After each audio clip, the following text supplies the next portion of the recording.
Nouvelle vidéo entretien les amis. Alors qu'est-ce qu'on a qui se cache là-dessous? Qu'est-ce que c'est que ça encore? Voilà, un Analyse 616V VTI. Donc ouais, effectivement ça réclame du liquide de refroidissement. Et apparemment le monsieur il a mis du liquide de refroidissement dans le lave-glace. Donc on va faire ça et donc du coup c'est entretien. Donc c'est filtre à huile plus filtre à air. Donc on vient ici voir les pièces. Ça c'est la référence de ton nouveau filtre à air. Il est assez grand. De la bonne huile moteur. Et oui, de la 530 Yako pour pas casser le bloc. Ça c'est un peu de lave-glace. Et ton filtre à huile papier. Voilà. Donc comme d'habitude, on va lever le véhicule, on va se retrouver en dessous pour déjà faire tout couler. Et voilà. Ça sera un entretien aussi. Je sais pas si vous êtes trop Opel. Il y a ça, plus une garniture de porte là qui a... Enfin, la poignée a cassé. Elle a cassé net. Et le bout il est là. Donc on verra avec le carrossier si on peut souder cet alliage un peu bizarre.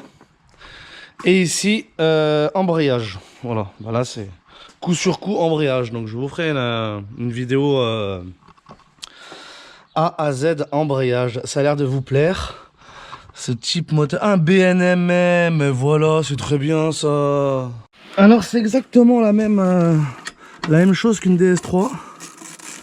J'en avais fait une il n'y a pas longtemps, c'est pour ça que je te dis ça. Donc là tu as un petit cache qui cache c'est pile à ras. C'est pile à ras du bouchon. Donc pour pas foutre d'huile partout, tu t'enlèves le petit cache, voilà, ça coûte rien. Ça fait toujours un peu chier, mais pour me comprendre. La, la, la, la, la, la. Véronique Sanson. Et voilà. L'ouverture du bouchon. Le bouchon, ça coule déjà très très bien. On n'a pas de vent aujourd'hui. C'est pas trop mal. Voilà. Comme d'habitude, je redescends le moteur pour vidanger au maximum. Surtout que le bouchon est côté gauche.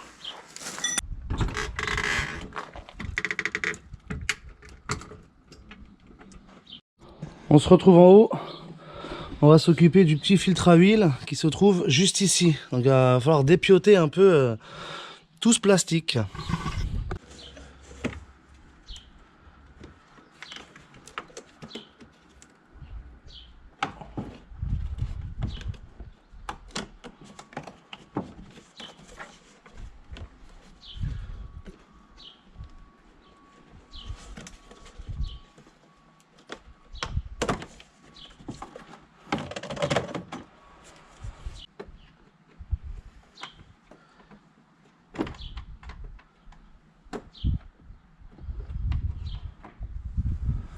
Le petit clepson du Seigneur. Tu as accès maintenant au filtre à huile qui est juste là. Donc grosse cloche en ferraille, très bon ça. Tu mets ton carton en dessous et pareil. Excellente remarque, c'est bien du 27. Je savais que tu le savais.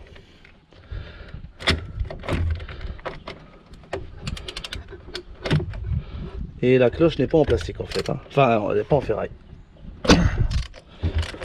C'est bien du plastique. Non. Petit chenapan avec le faisceau. Tu mets ton petit torchon en dessous parce que il risque de baver.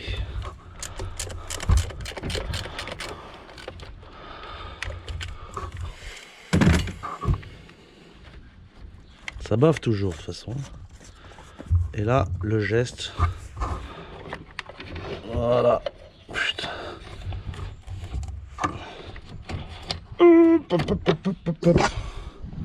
Viens avec nous. Zéro goutte par terre. Ouf. Très bien. Tu sors le filtre à huile, tu vides l'huile.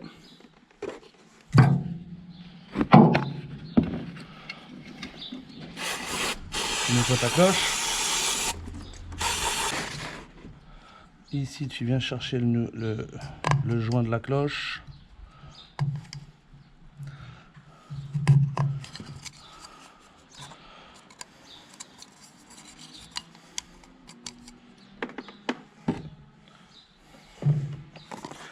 Nouveau filtre à huile, tu as la ref. Et tu as le nouveau joint. Le nouveau joint, un peu d'huile moteur dessus.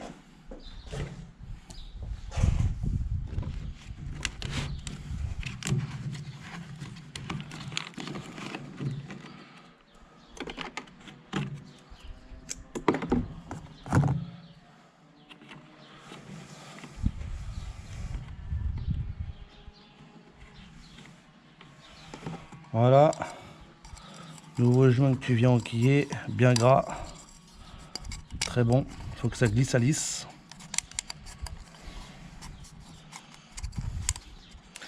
Dans sa gorge, c'est un joint rond, il n'y a pas de souci, voilà. Et là, ton filtre à huile est prêt. Tu viens de reclipser dedans, voilà, et on peut retourner sur la voiture.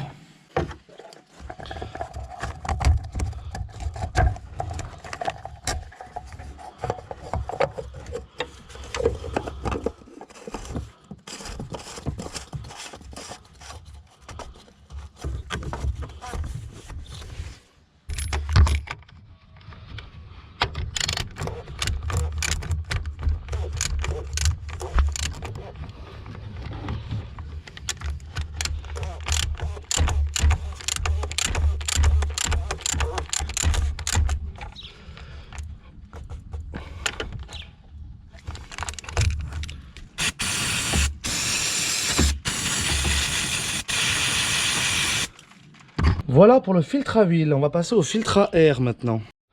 En ce qui concerne le filtre à air, donc il est là. Une vis de 10 là, et toutes les petites vis Torx qui sont là.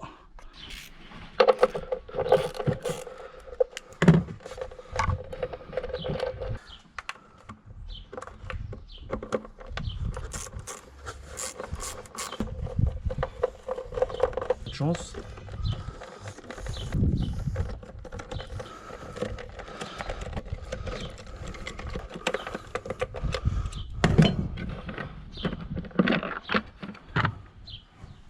Le filtre à air du Seigneur. Hey, ça allait. Ça prendra plus de chevaux avec ça.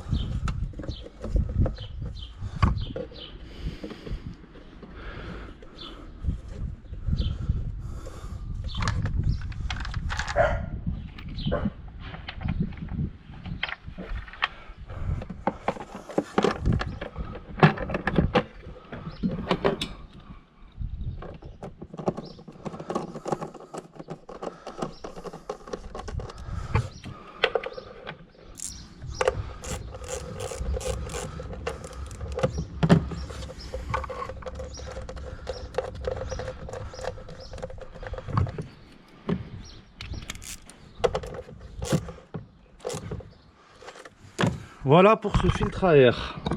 Du lave-glace Eco Plus. Très bon ça.